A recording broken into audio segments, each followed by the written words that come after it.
أعوذ بالله من الشيطان الرجيم.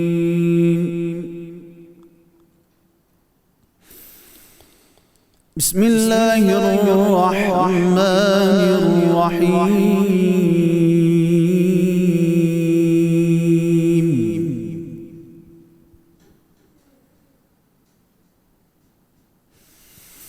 يا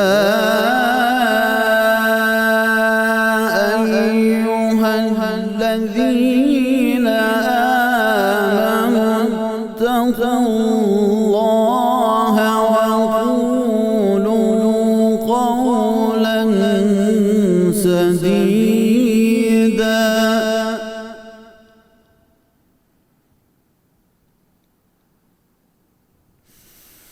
يصلح لكم أعمالكم ويغفر لكم ذنوبكم ومن يطع الله ورسوله فقد فاز فوزا عظيما.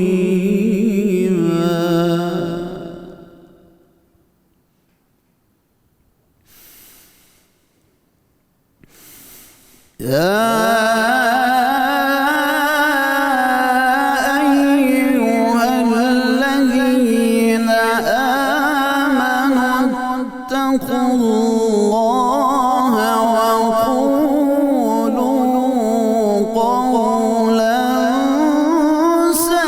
سديدا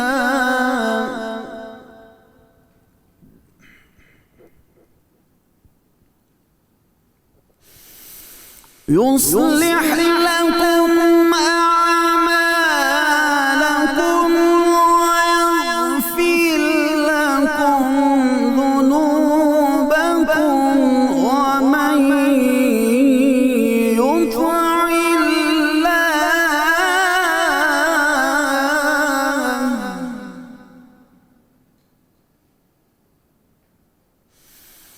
ومن يطع ورسوله فقد فاز فوزا عظيما.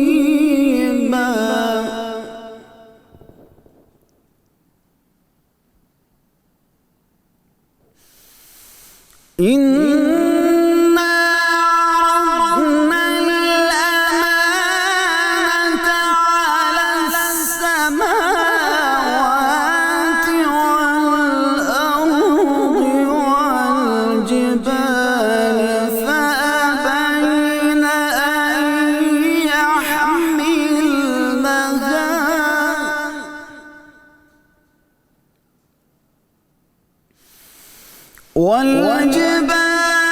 فأبين أن يحملنها وأشفقن منها وحملها الإنسان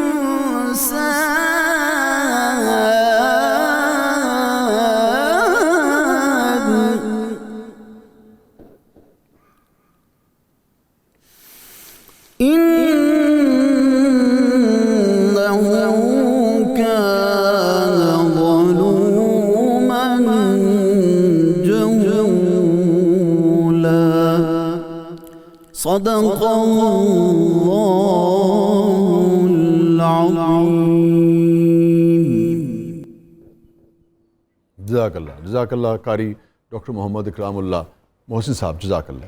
اعوذ باللہ من الشیطان الرجیم، بسم اللہ الرحمن الرحیم.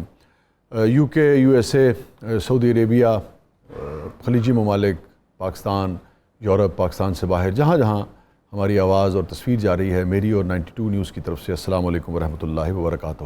آپ دیکھ رہے ہیں رحمت رمضان افطار ٹرانسمیشن، اور ہمارے قاری ڈاکٹر اکرام اللہ صاحب ہیں، انہوں نے پروگرام کا آغاز کیا. قرض سے میں یہ بتاتا چلوں کہ قاری صاحب جو ہیں ایران میں جو قرت کے جو مقابلے منعقد ہوئے 2014 میں، اس میں جو بہترین قراء حضرات تھے ان میں آپ کو شمار کیا گیا. جامعہ الازہر سے خصوصی سند، خصوصی اعزازی سرٹیفکیٹ جو ہے وہ آپ نے حاصل کیا، اور آپ وزیر اعظم پاکستان کی تقریر سے قبل جو تلاوت کی سعادت ہے وہ بھی قاری صاحبی کی آواز جو ہے وہ آپ تک پہنچتی ہے. جزاک اللہ قاری صاحب، اللہ آپ کو سلامت رکھے. اور میڈیکل پروفیشن سے وابستہ ہیں، بائی پروفیشن ڈاکٹر ہیں، اسلام آباد میں پریکٹس کرتے ہیں. آج انہوں نے ہمیں بہت عزت افزائی فرمائی، یہاں تشریف لائے. اور آج کا جو پروگرام ہے وہ آپ سبھی جانتے ہیں، اس حادثے سے آپ سبھی آگاہ ہو چکے ہوں گے جس نے پورے قوم کو، پوری دنیا کو اور خصوصاً پاکستانیوں کو تو ہلا کر رکھ دیا ہے. رمضان المبارک کا مہینہ ہر حوالے سے جذباتی لحاظ سے بھی ایک جیسے کہیے کہ مسلمانوں کے لیے ایک طرح سے جذباتی مہینہ ہوتا ہے. دل جو ہے وہ نسبتاً عام دنوں کی نسبت زیادہ نرم ہوتے ہیں، زیادہ سخاوت پہ مائل ہوتے ہیں، زیادہ محبت پہ مائل ہوتے ہیں. یہ اس مہینے کی برکت ہے. تو حادثے ویسے بھی اداس کر دیتے ہیں. مومن ایک جسد کی طرح ہے، یعنی کہ ایک جسم کی طرح ہے مومن جو ہے، اور کہ جہاں بھی ایک جسم کے حصے میں تکلیف پہنچتی ہے تو جیسے پورا جسم جو ہے وہ دکھ جاتا ہے اور تکلیف میں مبتلا ہو جاتا ہے. جو امت ہے وہ اسی طریقے سے ایک جسم کی طرح ہوا کرتی ہے. تو لازم بات ہے کہ ہم سبھی بہت دکھی ہیں، اور رمضان میں چونکہ جیسا کہ میں نے کہا کہ دلوں میں اور زیادہ نرمی ہوتی ہے، تو اس قسم کے حادثے کا دکھ جو ہے وہ پہلے سے بھی سوا ہوتا ہے. اور یقیناً میں باقاعدہ جب جو آج ہمارے ساتھ موجود ہیں عین الحق بغدادی صاحب، جب جو اسلامی اسکالر ہیں ان کی طرف بڑھوں گا تو میں ان سے جاننے کی کوشش کروں گا کہ جتنی میری تھوڑی بہت معلومات ہے اور حادثے کے وقت اس میں سے اور بیشتر ہمارے جو لوگ ہیں جو پاکستانی ہیں وہ روزے سے ہوں گے، تو یہ تو شہید ہی ہیں، اور یقیناً ان کو شہید ہی کہنا بھی چاہیے. مگر خاص طور پہ دینی حوالے سے ان کا کیا مقام ہے، میں چاہوں گا بغدادی صاحب کی جب بڑھوں گا تو اسے جاننا چاہوں گا کہ دین اس حوالے سے کیا رہنمائی فراہم کرتا ہے کہ جو لوگ اپنے کاموں پر نکلے ہوں، روزے سے نکلے ہوں، اور اگر وہ کسی ناگہانی کا یا حادثے کا شکار ہو جائیں تو اللہ تعالیٰ ان کے لیے کیا درجات جو ہے وہ مقرر کرتا ہے. اور قاسم علی شاہ صاحب ہمارے ساتھ موجود ہیں، ہمارے پروگرام کا مستقل حصہ ہوتے ہیں. ان سے بھی اس حوالے سے بات کریں گے کہ اس قسم کا حادثہ جو ہے وہ سماج کو، لوگوں کو کتنا ڈسٹرب کر دیتا ہے. اور البتہ کچھ چیزیں جو ہیں ہمارے دیکھنے میں آ رہی ہیں کہ آپ دیکھیے کہ لوگ جس طریقے سے اپنے سیل فونز لے کر وہاں کی تصویریں بنا رہے ہیں، وہاں پر جوک در جوک پہنچے ہیں. اچھا، پہنچنا کہ لوگوں کی تکلیف میں ہاتھ بٹانا یہ خواہش بہت اچھی چیز ہے، مگر جب پروفیشنل ادارے جو ہیں وہ وہاں پہنچ جاتے ہیں، آگ بجھانے والے پہنچ جاتے ہیں، ریسکیو ورکرز جو ہیں جب وہاں پہنچ جاتے ہیں، دیگر ادارے کے لوگ جو ہیں، سول ایویشن والے وہاں پہنچ گئے ہیں، تو پھر ان کو کام کرنے دینا چاہیے. کیونکہ اگر ہم بدنظمی کا مظاہرہ کریں گے تو کیا خبر اگر کسی کی جان بچائی جا سکتی ہے، وہ وقت پر وہاں نہ پہنچنے کی وجہ سے یا رش کی وجہ سے یا ہجوم کی وجہ سے کسی کوئی شخص جو ہے، چونکہ یہ وقت بہت ہی قیمتی ہوتا ہے، ایک ایک لمحہ جو ہے وہ بہت قیمتی ہوتا ہے. آپ کے پاس اطلاع پہنچ گئی ہیں، بہت سارے لوگ جو ہیں وہ آئی سی یو میں ہیں، جہاں جہاز جو ہے گرا ہے وہاں پہ جو گھرانے ہیں وہاں سے لوگوں کو ملبوں سے نکالا جا رہا ہے. تو کام میں رکاوٹ نہیں بننی چاہیے. مومن تو آسانی پیدا کرتا ہے، اور ہر موقع پر شعور کا جذبات ہمارے یقیناً بہت جسے کہیے کہ اس وقت ایسے ہوتے ہیں کہ ہمارا دل چاہتا ہے کہ ہم جو کر سکیں ہم کر لیں، ہم اپنے بھائیوں کو جا کر دیکھیں. لیکن اگر ہمارے ان جذبات کی وجہ سے جو امدادی کام ہے ان میں خلل پڑتا ہے، اس میں رکاوٹ آتی ہے، کسی کی جان جانے کا خطرہ ہو سکتا ہے، تو ہمیں عقل و شعور کا دامن جو ہے وہ نہیں تھومنا چاہیے، ہاتھ سے جانے دینا چاہیے. جذبہ بہت امپورٹنٹ ہے، مگر مومن جو ہے، مومن کی فراست سے آقائے دو جہاں سرکار دو عالم صلی اللہ علیہ وسلم نے فرمایا کہ مومن کی فراست سے ڈرو. مومن سب کچھ ہو سکتا ہے، مگر جسے کہیے کہ بے وقوف یا احمق جو ہے وہ نہیں ہو سکتا. میں یہ نہیں کہہ رہا، قطعی طور پہ یہ نہیں کہہ رہا کہ اس وقت جو لوگ وہاں جا رہے ہیں وہ بے وقوفی کا مظاہرہ کر رہے ہیں، وہ یقیناً بہت جذبے سے وہاں جا رہے ہیں. مگر یہ ہے کہ اس وقت تقاضا اس بات کا ہے کہ امدادی جو کارکن ہیں ان کو اپنا کام کرنے دینا چاہیے، اور جیسے ہی وہ جگہ خالی کرنے کو کہیں اس جگہ کو خالی کر دینا چاہیے. شہباز قمر فریدی صاحب بھی آج ہمارے ساتھ ہوں گے، اور مختلف کلام جو ہیں صوفیاء کا، بزرگوں کا، وہ ہمارے ساتھ شیئر کریں گے. اور اگلے مرحلے میں جو میرا موضوع ہے وہ میں اگلے مرحلے میں اس کی تفصیل آپ کے ساتھ شیئر کروں گا. مگر جو موضوع ہے وہ ہے ہمارا گفتگو کے آداب. جس میں اخلاق بھی آتا ہے، خوش اخلاقی بھی آ جائے گی، بد زبانی سے جو گریز ہے وہ بھی اس میں آ جائے گا. اور زبان عقائد و جہاں سرکار دو عالم صلی اللہ علیہ وآلہ وسلم نے فرمایا کہ جس نے اپنی شرمگاہ اور زبان کی مجھے ضمانت دے دی میں اسے جنت کی بشارت دیتا ہوں. باقاعدہ آپ نے اپنی زبان مبارک کو تھام کر آپ نے یہ الفاظ فرمائے. تو زبان ہی وہ چیز ہے، چونکہ بدعت بھی اسی سے ہوتی ہے، غیبت بھی اسی سے ہوتی ہے، کینے کا اظہار بھی اسی سے ہوتا ہے، چغلی بھی اسی سے کی جاتی ہے، بغض کا اظہار بھی اسی سے ہوتا ہے، برائی بھی اسی سے کرتے ہیں لوگوں کی. سو یہ ساری چیزیں جو ہیں یہ اخلاق کے اور گفتگو کے آداب کے زمرے میں آتی ہیں. اس پر بات کریں گے مگر اگلے مرحلے میں. فی الحال ہم ذرا شاہ صاحب کی طرف بڑھیں گے. شاہ صاحب یہ جو حادثہ آج ہوا ہے بڑا ہی اس نے ہم دیکھیے کرونا کے باوجود بھی ہم پریشان بھی تھے مگر تھوڑی سی عادی ہو چلے تھے، تو خوش بھی تھے کہ یار رمضان ہے، برکتیں ہیں، سمیٹ رہے ہیں لوگ، پروگرام یہاں سے خیر کا پیغام جا رہا ہے. آج تو بہت ہی اداس کر دیا ہے اس واقعے نے. دیکھیے اس میں کوئی دوسری رائے نہیں ہے، بہت بڑا سانحہ ہے. لوگ عید آئی پڑی ہے، قریب دن ہے، اور 2-3 دن ان میں یقیناً کتنے روزے سے ہوں گے. اور کوئی انتظار کر رہا ہوگا ایئرپورٹ پہ، کوئی گھر پہ انتظار کر رہا ہوگا، کسی نے آج دن میں رخصت کیا ہوگا، کسی کو عید کا انتظار ہوگا، کوئی کسی اسائنمنٹ، کوئی امپورٹنٹ کام، کسی اہم کام کے لیے گھر سے نکلا ہوگا. اور یہ جیسے ہی اطلاع ملی، ہم تو اس ٹرانسمیشن کی طرف ہی آ رہے تھے، اور اس میں کوئی دوسری رائے نہیں شاہ صاحب کہ دل اس وقت سے بیٹھ گیا. ہمارے پاس تو کہہ لیجیے وہ الفاظ نہیں ہیں جس سے ہم اظہار کر سکیں کس تکلیف میں وہ فیملیز ہوں گی اور کس درد میں وہ فیملیز ہوں گی. تو اللہ تعالیٰ ان سب کو صبر دے. اور وہ جانے والے یقیناً سارے جنتی ہیں روزے کی حالت میں، رمضان کے مہینے میں، اور کہہ لیجئے کہ مسافر پردیسی یہاں سے چلا وہاں جا رہا ہے. اللہ اس کی اگلی منزلوں کو آسان کرے، کروٹ انہیں جنت عطا. آمین آمین.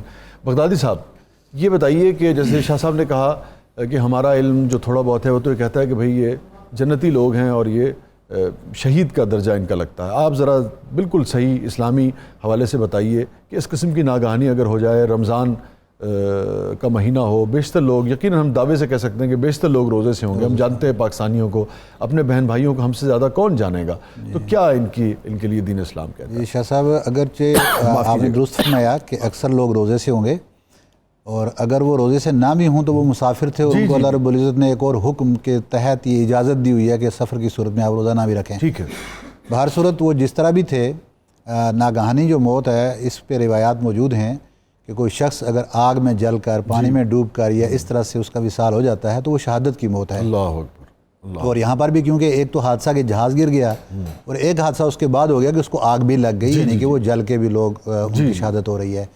آپ علیہ الصلوۃ والسلام کی خدمت اقدس میں ایک شخص آتا ہے اور آ کر اپنی ماں کی ناگہانی موت کا ذکر کرتا ہے، اور وہ یہ عرض کرتا ہے کہ یا رسول اللہ میری ماں کسی ناگہانی اچانک موت کے اندر ان کی ڈیتھ ہو جاتی ہے، تو مجھے امید ہے کہ اگر میں ان سے بات کرتا تو وہ صدقے کا حکم کرتی ہیں، تو کیا میں اگر ماں کی طرف سے اب صدقہ کروں تو وہ میری ماں کے حق میں قبول ہوگا اور میری ماں کو اس کا ثواب ملے گا؟ تو آپ علیہ الصلوۃ والسلام نے اس کے اوپر فرمایا کہ ہاں اگر آپ صدقہ کریں گے تو آپ کی ماں کو اس کا اجر و ثواب ضرور ملے گا. گویا کہ ناگہانی موت کا یہاں سے ہی ہمیں اس کا بھی وہ استدلال ہے. اور اگر ناگہانی موت کوئی اچھی نہ ہوتی تو آپ علیہ الصلوۃ والسلام یہاں پر ضرور اس کے اوپر کوئی ناگواری کا اظہار فرماتے. بالکل ٹھیک ہے. ایسا نہیں ہوا چونکہ یہ تو رضا الہی ہے، قضاء بھی اور رضا الہی ہے. اور دوسری بات یہ ہے کہ اس سے ہمارے لیے ایک بہت بڑا درس ملتا ہے نا. شیخ سعدی رحمۃ اللہ فرماتے ہیں نا کہ ہماری جو زندگی جو ہے نا یہ ٹوٹل 2 سانس کی مار ہے. ایک سانس آپ جب جسم سے باہر نکلتا ہے تو آپ یہ امید رکھیں کہ کوئی پتہ نہیں یہ سانس میری زندگی کا آخری ہو، تو اس کے اوپر استغفار کریں تاکہ آپ کے سب گناہ معاف ہو جائیں اور اللہ رب العزت آپ کی بخشش کر دے. اور اگر وہ سانس واپس آپ کے جسم میں آ جاتا ہے تو اس پہ رب کا شکر ادا کریں کہ اس نے آپ کو ایک نئی زندگی عطا کر دی ہے. تو یہ جو منیمم ٹائم مینجمنٹ ہے وہ شاہ صاحب بہتر اس کے اوپر بات کر سکتے ہیں.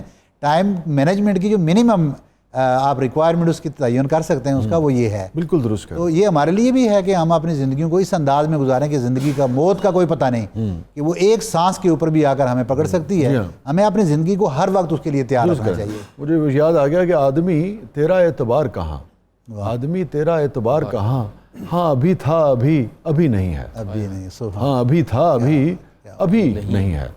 تو ناظرین میں ایک مرتبہ پھر اپنی طرف سے اور 92 نیوز کی طرف سے، ہمارے پورے ادارے کی طرف سے، انتظامیہ کی طرف سے، اس لیے کہ میں آپ کو بہت یعنی کہ اس میں کوئی لگی لپٹی کی بات نہیں ہے، دکھاوے کی بات نہیں. جتنا ہمارا ہال ہے ایک بڑا ہال ہے جہاں سے ہم پروگرام کرتے ہیں، یہاں ہمارے جب پہ کام کرنے والے لوگ ہیں، کیمرہ مین دوست ہیں جو اس فلور کو صاف رکھتے ہیں، یعنی کہ بلا مبالغہ یہاں 25 سے 40-50 لوگوں کا کرو ہوتا ہے. ہر آدمی جو ہے وہ اداس ہے، اس کی نظریں ٹیلی ویژن پر لگی ہیں جیسے کوئی اس کا پیارا جو ہے وہ اس حادثے میں تھا. اس اتنی محبت سے لوگ یعنی کہ اس کی طرف متوجہ ہیں، سبھی کی آنکھیں جو ہیں وہ اشکبار ہیں.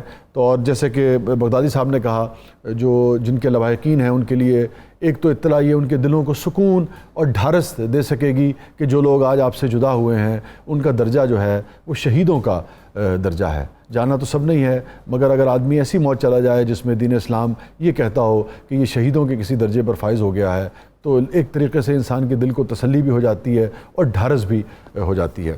جو موضوع ہے ہمارا وہ ہے گفتگو کے آداب، اور میں چاہوں گا کہ دینی حوالے سے پہلے ہم اس پر ذرا بات کر لیں. تو بغدادی صاحب کیا فرمائیں؟ جی ہاں. بسم اللہ الرحمن الرحیم. آج جو آپ نے موضوع رکھا ہے گفتگو کے آداب، تو شاہ صاحب یقیناً ہمارے لیے، کیونکہ مسلمانوں کے لیے بالخصوص اور بالعموم ساری انسانیت کے لیے جی بے شک جو مشعل راہ ہے وہ حضور نبی اکرم صلی اللہ علیہ وسلم کی ذات مقدسہ ہے. تو ہر معاملے میں ہمیں جو رجوع کرنا ہوتا ہے وہ آپ کی سنت مطہرہ کی طرف ہی کرنا ہے.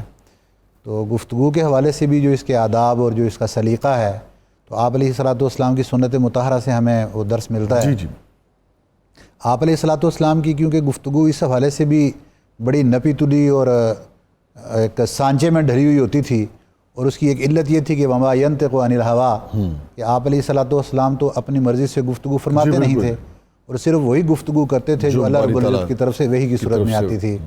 اس لیے کہ جو قانون سازی کی حیثیت آپ کے ہر کہے ہوئے ہو، ایک لفظ ادا ہوا وہ آپ کی زبان اقدس سے وہ قانون کا درجہ رکھتا تھا. تو اس لیے اللہ رب العزت نے قرآن عظیم کے اندر آپ کے ان الفاظ کو قانونی حیثیت بھی دے دی. وما آتاکم الرسول فخذوہ، کہ جو کچھ رسول صلی اللہ علیہ وسلم آپ کو دیتے ہیں یا جس کا حکم فرما دیتے ہیں اس کو پکڑ لو. وما نہاکم عنہ فانتہوا، اور جس چیز سے وہ روک دیں اس سے رک جائیں. تو دوسرے شاہ صاحب کے گفتگو جو ہے ویسے بھی ایک انسان عام جو عوامی اگر اس کو عمومی معنی اس کا لیں تو کوئی آدمی جب تک وہ خاموش رہتا ہے تو اس وقت تک تو آپ اس کے بظاہر حلیے کو دیکھتے ہوئے آپ اس سے مرعوب ہو سکتے ہیں، آپ اس کی شخصیت کا اندازہ نہیں کر سکتے. لیکن جب وہ گفتگو کرنے لگتا ہے تو تب اندازہ ہوتا ہے کہ یہ اب کس کردار اور کس اخلاق کا مالک ہے. اور یہ گفتگو عام حالات کے اندر ہے، بالخصوص جب کہیں انسان کسی اور سوسائٹی کے امور سے متاثر ہوا ہو، یعنی کہیں پہ وہ مظلوم ہوتا ہے یا کہیں پر وہ کسی مشکل حالات کے اندر ہے یا کہیں جب اس کا لڑائی جھگڑا ہو رہا ہو تو تب اور نکھر کا سامنے آتا ہے کہ اب وہ گفتگو کس انداز میں کرتا ہے. تو یہ وہ تمام جو طریقے ہیں یہ آپ علیہ الصلوۃ والسلام نے ہمیں گفتگو کے انداز سکھائے، اور ہر امور میں آپ علیہ الصلوۃ والسلام کس انداز میں، یعنی کہ بہت کم گفتگو فرمانا. اور آپ نے ایک اصول بھی ہمیں عطا کر دیا کہ کلم الناس علی قدر عقولہم. سبحان اللہ. آپ نے فرمایا کہ جب آپ گفتگو کریں وہ گفتگو آپ نے اپنی مرضی کے مطابق نہیں کرتی کہ جو کچھ آپ گھر سے وہ مسودہ بنا کے لے آئے اور وہ پڑھ کے آپ نے سنا دینا ہے، بلکہ نہیں، آپ نے اپنے سامعین کو دیکھنا ہے کہ ان کے کس رتبے پہ وہ ہیں اور ان کی کیٹیگری کیا ہے. تو اس حساب سے اگر آپ گفتگو کریں گے تو وہ فصاحت اور بلاغت کے درجے میں آئے گی. ادروائز اگر آپ اس گفتگو سے باہر نکل جائیں گے تو وہ آپ گفتگو کر کے چلے جائیں گے، لوگوں کے دماغ کے اوپر سے گزر کے چلے جائے گی. تو یہی آپ علیہ الصلوۃ والسلام کا انداز بھی تھا کہ جب آپ گفتگو کرتے تو آپ کوئی ایسی بات کو پکڑتے، یعنی کہ جو اس وقت تک سینیریو ہوتا، جو انوائرمنٹ ہوتی تھی، آپ پراپر اس کو یوٹیلائز کرتے. جیسے کہ وہ کوہ صفا پہ آپ تشریف لے گئے جب قریش کو دعوت دینی تھی، تو آپ نے جا کر وہ چھوٹی سی ٹیلا ہے، پہاڑ ہے، اس کے اوپر کھڑے ہو گئے. تو آپ نے فرمایا کہ اب اگر میں آپ سے یہ کہوں اس پہاڑ کے پیچھے ایک لشکر آ رہا ہے تو کیا کرو گے؟ تو سب نے بیک زبان کہا کہ آپ نے تو کبھی زندگی میں جھوٹ قریب تک نہیں بٹکا، یقین مانیں گے آپ تو، ہم تو یقین مان لیں گے. تو آپ علیہ الصلوۃ والسلام نے فرمایا کہ بچ جاؤ لوگو، یہ پہاڑ کے اس چھوٹے سے ٹیلے کے اوپر چڑھ کے میں اگر اس پہاڑ کے پیچھے آپ نہیں دیکھ سکتے تو گویا کہ اس دنیا کے عالم برزخ اور آخرت میں کیا ہونے والا ہے آپ اس کی خبر بھی نہیں رکھتے. کیونکہ میں نبوت کی اس منزلت کے اوپر فائز ہوں، تو میں وہاں سے اس سب کسی کو دیکھ رہا ہوں اللہ رب العزت کی توفیق کے ساتھ، لہٰذا میں آپ کو خیر کی دعوت دیتا ہوں. تو آپ علیہ الصلوۃ والسلام ایک ایک جگہ پہ، ایک ایک منزل پہ بڑا ایک آسان سا تھا کہ جب آپ نے دنیا سے بے رغبت کرنا تھا لوگوں کو اور دنیا کے اندر ہم لو نہ لگا لیں، دل اس انداز میں نہ لگا لیں اور زہد کا درس دینا تھا، تو آپ ایک جگہ سے گزر رہے تھے تو ایک بکری کا بچہ مرا ہوا وہاں پڑا تھا جو کہ اس وقت بوسیدہ ہو چکا تھا اور اس کے جسم میں سے بدبو آنے لگی اور کچھ کیڑے ڈال چکے تھے۔ تو آپ علیہ الصلوۃ والسلام نے صحابہ کرام کو مخاطب ہو کر فرمایا کہ دنیا سے کون کون محبت کرنا چاہتا ہے؟ تو آپ علیہ الصلوۃ والسلام نے اس بکری کے بچے کی طرف اشارہ کیا کہ دنیا کی مثال بکری کے اس بچے کی طرح ہے جو اس وقت مر چکا ہے اور اس کے اندر سے بدبو آ رہی ہے۔ جو شخص اس سے محبت کرے گا، کون چاہے گا کہ اس کو اٹھا کے لے جائے اور اس کا گوشت استعمال کرے؟ کوئی بھی نہیں چاہے گا۔ ایسے ہی ہے کہ دنیا بھی ہمیں صرف اتنی استعمال کرنی چاہیے آج کے اس واقعے کی مناسبت سے بھی کہ جتنا ہم بس اچھا اور عزت کا وقت گزار لیں، بس اس کے بعد یعنی مال بھی آپ علیہ الصلوۃ والسلام نے فرمایا نا کہ وہی ہے کہ جو آپ اپنے لیے خرچ کر لیں۔ آپ نے فرمایا جو آپ نے کھا لیا جائز طریقے سے وہ آپ کا مال ہے اور اس کو فنا کر دیا، اور فرمایا جو آپ نے پہن لیا اور اس کو بوسیدہ کر دیا جائز طریقے سے وہ آپ کا مال ہے۔ فرمایا اس کے علاوہ جو کچھ بھی چھوڑ کے جا رہے ہیں وہ آپ کا نہیں ہے، وہ آپ کے وارثوں کا ہے۔ بالکل درست بات۔ اور ناظرین، آقا دو جہاں سرکار دو عالم صلی اللہ علیہ وسلم کا طریق یہ تھا کہ آپ ہمیشہ ٹھہر کر، اور جیسے کہ بغدادی صاحب نے فرمایا کہ مخاطب کے ذہنی سطح کے مطابق گفتگو فرماتے تھے۔ اس سے نتیجہ یہ اخذ ہوتا ہے کہ جو آپ کا جو پیغام ہے وہ تو آپ جانتے ہیں کہ آفاقی ہے، وہ تو بہت ہی گہرا ہے، بہت ہی عظیم ہے۔ پیغام عظیم ہے، جو متن ہے وہ بہت عظیم ہے، مگر جو اس کا طریقہ کار ہے پہنچانے کا وہ عام لوگوں کی فہم کے مطابق ہے۔ جو یعنی کہ چیزوں کو سادہ طریقے سے بیان کرنے کا، یہی وجہ آپ دیکھیے کہ صوفیہ کرام کو اگر آپ دیکھیں، آپ بابا بلے شاہ کو دیکھیں، آپ میاں محمد صاحب کو دیکھیں، آپ وارث شاہ صاحب کو دیکھیں، آپ جو دیگر صوفیہ کرام ہیں، اگر آپ ان کے کام کو دیکھیں تو بالکل ہی عوامی لینگویج جو ہے وہ بعض جگہ آپ کو ملتی ہے۔ اٹھ فریدہ ستیا تے چاڑو دے مسیت، تو ستوں رب جاگدہ تیری ڈاڈے نال پریت۔ یہ بالکل عام آدمی کی زبان ہے، مگر پیغام بڑا ہے، مگر عام آدمی کی زبان کے ذریعے اس کو دیا گیا ہے۔ پھر آپ دیکھیے کہ جو خوش اخلاقی تھی آقا دو جہاں سرکار دو عالم صلی اللہ علیہ وسلم، ایک مرتبہ آپ کھجوریں کھا رہے تھے تو حضرت علی کرم اللہ وجہہ بھی ساتھ بیٹھے ہوئے تھے، تشریف فرما تھے، تو آپ نے کہا کہ دیکھو بھائی سب سے زیادہ کھجوریں جو ہیں وہ کون کھا رہا ہے؟ کھا کے گھٹلیاں ادھر رکھ دیں۔ جی ہاں، تو گھٹلیاں جو چونکہ وہ آپ حضرت علی کرم اللہ وجہہ کے آگے رکھ رہے تھے، تو حضرت علی نے بھی پھر آگے سے بہت ہی شگفتگی سے ایک بات جو ہے وہ کی، تو ایک لیکن اس کے اندر کسی کی تضحیک نہیں، کسی کی توہین نہیں، کسی کی دل آزاری نہیں، خوبصورت یعنی کہ شیر و شکر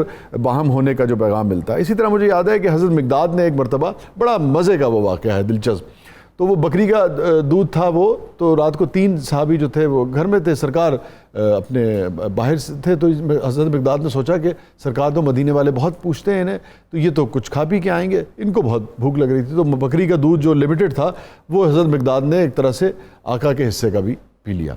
تو اس کے بعد یہ ہوا کہ جب آقا تشریف لائے تو کسی وجہ سے انہوں نے جب شرارت سے ہنس رہے تھے تو انہوں نے کہا، خوب ہنسنا شروع ہو گئے، تو آقا نے کیا جملہ کہا؟ میں دیکھتا ہوں کہ آپ دیکھیے کہ کس بات کو آپ نے کہا، مقداد لگتا ہے تم نے کچھ کیا ہے۔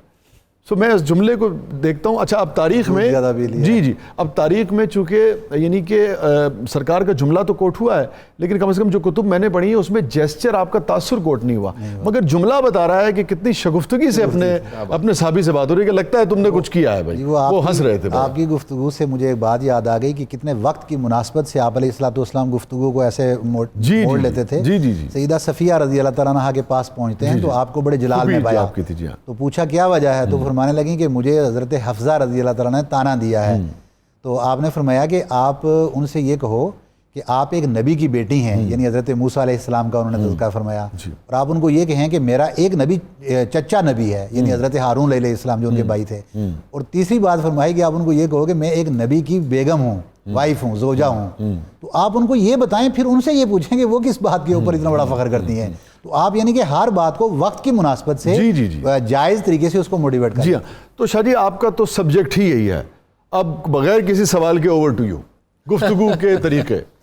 اچھا شاہ صاحب، ایسا ہے کہ گفتگو دراصل پیغام پہنچانے کے لیے، اپنی بات منتقل کرنے کے لیے، اپنے افکار خیالات کی ترسیل کے لیے ایک میڈیم اللہ نے عطا کیا۔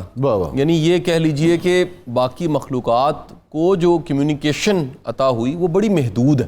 یعنی آج کی ساری ریسرچ وہ یہ بھی ماننے لگ پڑی ہے کہ پتے بھی بولتے ہیں، درخت بھی بولتے ہیں، پہاڑ بھی بولتے ہیں، دریا کی روانی بھی بولتی ہے، زمینیں بھی بولتی ہیں، کہیں ایسے بزرگ گزرے ہیں وہ زمین دیکھ کے بتاتے تھے یہ برکت والی ہے کہ نہیں ہے, اور وہ اس کی یعنی کہ کہہ لیجئے اس کی ایک وائبز آتی تھی ان تک. انسان کو اللہ نے یہ مقام دیا, یہ کہہ لیجئے عطا کی کہ اس کے پاس ابلاغ کا بہترین میڈیم, فصاحت بلاغت کے ساتھ بھی. پھر سب سے بڑھ کے آپ یہ دیکھیے کہ انسان کی کمیونیکیشن صرف زبان کی محتاج نہیں ہے.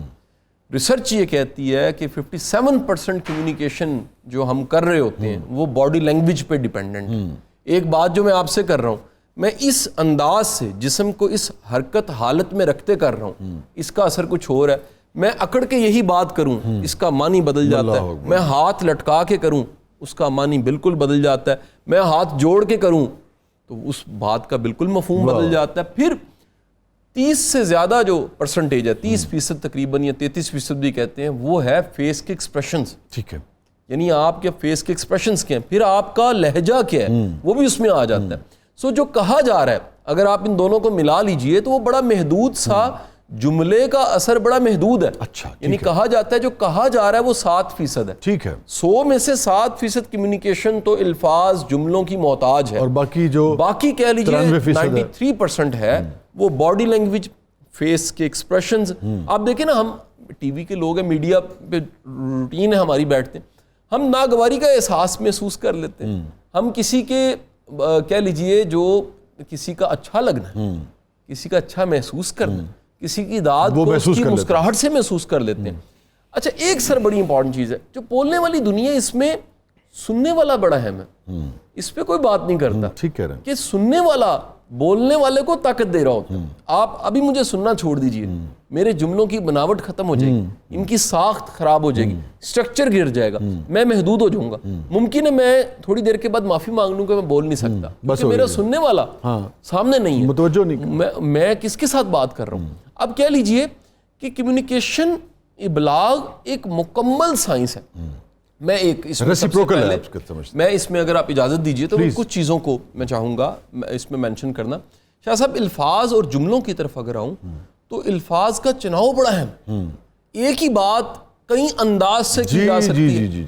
آپ دیکھیں ہم آف ایئر ہوتے ہیں بعض اوقات, تو کئی ایسی باتیں ہم اس کو, کیونکہ کمیونیکیشن کے ہم لوگ ہیں, ابلاغ کے, ہمارا تو شعبہ ابلاغ ہے, تو ہم کئی باتوں کو ڈھکے چھپے انداز میں کر جاتے ہیں اور ہمیں سمجھ آ جاتا ہے. بالکل ٹھیک ہے. ممکن ہے جو کمیونیکیشن کو اس طرح نہ جانتا ہو اس کو وضاحت چاہیے ہو. بالکل درست کہہ رہے ہیں. تو کمیونیکیشن ایک ایسا آرٹ ہے کہ اس میں بد سے بدترین بات کو بڑے اچھے انداز سے کہا جا سکتا ہے, اور بہترین بات کسی بہترین بات کو بھی آپ کریں. ممکن ہے اگلا آپ نے شکریہ مارا کسی کی وکھی میں, وکھی تو نہیں کہنا چاہیے لیکن اس کو وج گیا جا کے, وہ شکریہ وج گیا, یہ کمیونیکیٹ ہو گیا کہ آپ نے کہاں مارا ہے حالانکہ شکریہ ادا کیا.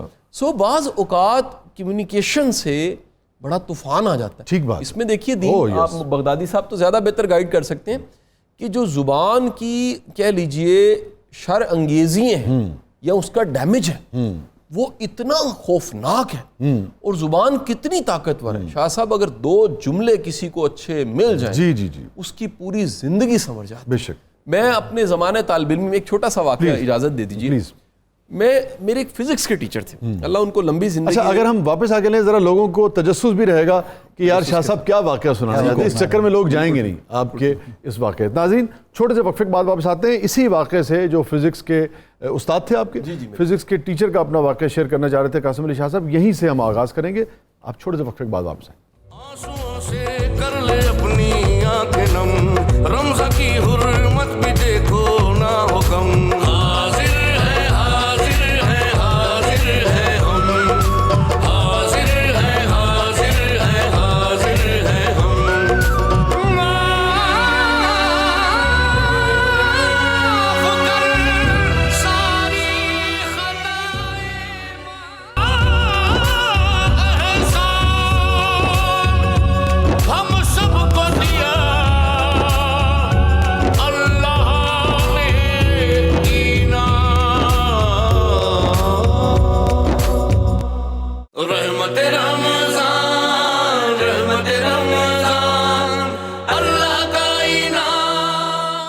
ناظرین, پروگرام میں ایک مرتبہ پھر حاضر خدمت ہیں, اور گفتگو کے آداب, گفتگو کا سلیقہ, ایک طریقے سے خوش اخلاقی, یہ آج کا ہمارا موضوع ہے. گفتگو صحیح گرمی صحیح کلام میں لیکن نہ اس قدر. شاعر کہتا ہے گرمی صحیح کلام میں لیکن نہ اس قدر کہ جس سے بات اس نے شکایت ضرور کی. ایسا نہیں ہونا چاہیے کہ جس سے بات کریں وہ شکایت کریں. جس سے آپ کا تذکرہ ہو, جس سے بھی جب تذکرہ ہو تو پتہ لگے کہ فلانا آدمی جو ہے وہ تو بہت ہی خوش گفتار ہے, خوش اخلاق ہے. مگر وہ واقعہ ہم شیئر کر لیں پھر پروگرام کے اختتام کی طرف. صاحب زبان تعلیم میں ایوریج اسٹوڈنٹ رہا ہوں. مجھے یاد ہے کہ ایف ایس سی میں میرے ایک استاد تھے, وہ کہہ لیجئے عمر میں تو آپ کی ایج کے ہوں گے اور محبت ان سے استاد شاگرد والی جو ہوتی ہے. مجھے یاد ہے ان کا ایک بہت بڑا احسان ہے میرے پہ. میں نے ایک دفعہ فزکس کے وہ سبجیکٹ کے ٹیچر تھے, نوید مجید صاحب ان کا نام. اس سبجیکٹ کے ایک ٹیسٹ میں انہوں نے مجھے پاس بلایا, اور پاس بلا کے کہ یہ تمہارا ٹیسٹ ہے. میں کہتے ہیں زبردست, تو انجینئر پکا ہے. سر ایف ایس سی کے اسٹوڈنٹ کے لیے اچھا یو ٹی تک جانا اور انجینئر بننا ایک بڑا خواب. اچھا سر, وہ ٹیسٹ میں نے پکڑا اور اس موٹیویشن سے وہ جو چند جملے تھے میں نے پڑھنا شروع کیا. اگلے سال میں یو ٹی تھا. یو ٹی پہنچنے کے بعد میں ایک دن ان سے ملنے گیا, شکریہ ادا کیا. گھر آیا, وہ ٹیسٹ نکالا. سر وہ اتنا اچھا نہیں تھا, لیکن ان کے جملوں نے مجھے یو ٹی تک پہنچا دیا. اور میں آج تک, یعنی یہ واقعہ 25-30 سال پہلے, 25 سال جسے کہیے نا تھپکی کو میں آج تک نہیں بھولا. اور ان سے قربت کے باوجود میں ان کا اتنا ہی ادب کرتا ہوں جتنا ایک والد کا, بڑے بھائی کا, کسی محترم کا کرنا بھی چاہیے. کیا کہنے. اور ہمیں قصیدہ غوثیہ کی طرف بڑھنا ہے ناظرین گرامی. اب قصیدہ غوثیہ. اللهم صل على سيدنا ومولانا محمد معدن الجود والكرم وآله وبارك وسلم. یا شاہ جیلاں, یا شاہ جیلاں, یا شاہ جیلاں, یا شاہ جیلاں. سقاني الحب كاسات الوصال فقلت لخمرتي نحوي تعالي. سعت ومشت لنحوي في كؤوس فهمت بسكرتي بين الموالي. فقلت لصائر الأقطاب لموا بحالي وادخلوا أنتم رجالي وهموا واشربوا أنتم جنودي فساق القوم بالوافي ملالي. شربتم فضلتي من بعد سكري ولا نلتم علوي واتسالي. مقامكم العلا جمعا ولكن مقامي فوقكم ما زال عالي. يا شاه جيلان, يا شاه جيلان, يا شاه جيلان, يا شاه جيلان. أنا في حضرة التقريب وحدي يصرفني وحسبي ذو الجلال. أنا البازي واشحب كل شيخ ومن ذا في الرجال يعطي مثالي. كساني خلعة بطراز عزم وتوجني بتيجان الكمال. وأطلعني على سر قديم وقلدني وأعطاني سؤالي. وولاني على الأقطاب جمعا فحكمي نافذ في كل حال. فلو ألقيت سري في بحار لسار الكل غورا في الزوال. ولو ألقيت سري في جبال لدقت واختفت بين الرمال. ولو ألقيت سري فوق نار لخمدت والطفت من سر حالي. ولو ألقيت سري فوق ميت لقام بقدرة المولى تعالي. يا شاه جيلان, يا شاه جيلان, يا شاه جيلان, يا شاه جيلان. وما منها شهور أو ظهور تمر وتنقضي إلا أتاني.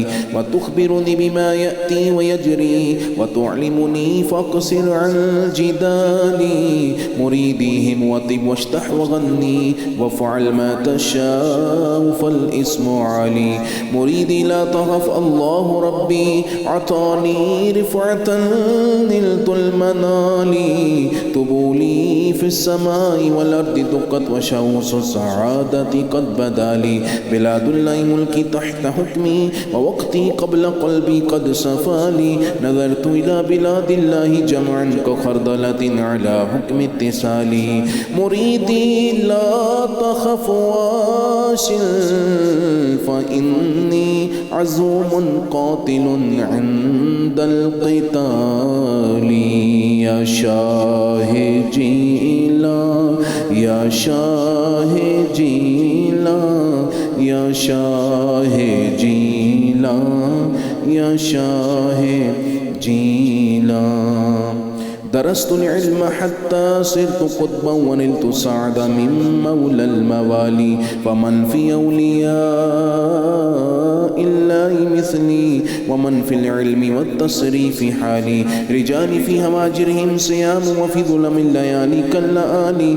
وكل ولي له قدم إني على قدم النبي بدر الكمال نبي هاشمي مكي رجاز وجد به نلت الموالي أنا الجيلي محي ديني اسمي وأعلامي على رأس الجبال أنا الحسني والمخضع مقامي وأقدامي على عنق الرجال وعبد القادر المشهور اسمي وجدي صاحب العين الكمال تقبل لي ولا تردد سؤالي أغثني سيدي انظر بحالي يا شاه جيلا يا شاه جيلا يا شاه جيلا يا شاه جيلا اللهم صل على سيدنا ومولانا محمد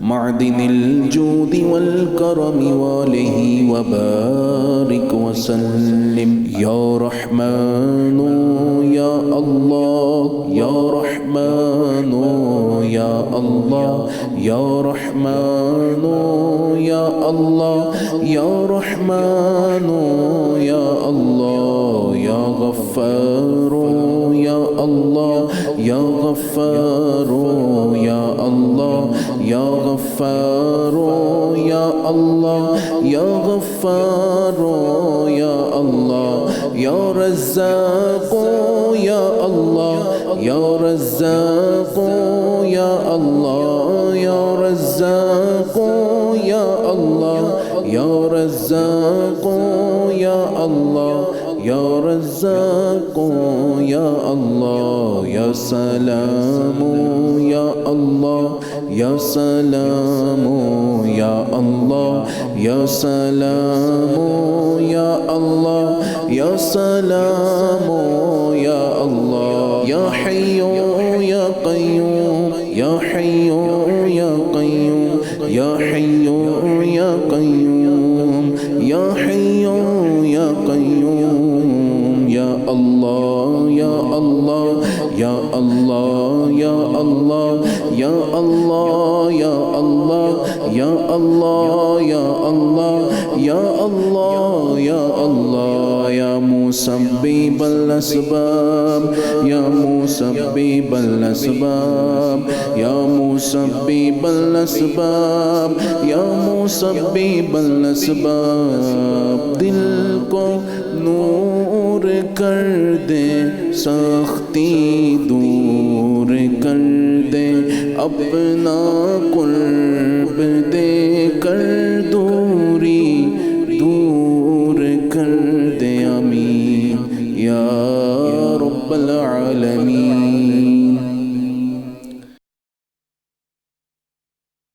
مولانا محمد وعلى آله وصحبه وبارك وسلم اللهم إن رزقنا في السماء فانزله وإن كان في الأرض فاخرج وإن كان بعيدا فقربه وإن كان حراما فطاهر وإن كان معسرا فيسر بحق ذهائك وبهائك آتينا ما آتيت عبادك الصالحين يا رب العالمين اللهم إني أعوذ بك من بدن لا ينتسب بين يديك ومن قلب لا يشتاق إليك ومن دعاء لا يصل إليك ومن عين لا تبكي عليك، وأسألك زيادة في العلم وكفاية في الرزق وصحة وعافية في البدن يا أرحم الراحمين.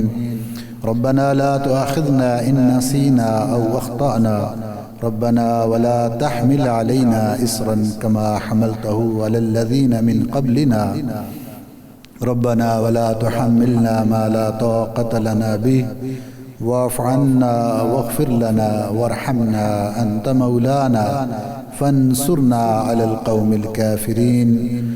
اللهم ربنا تقبل منا إنك أنت السميع العليم، وتب علينا يا مولانا إنك أنت التواب الرحيم.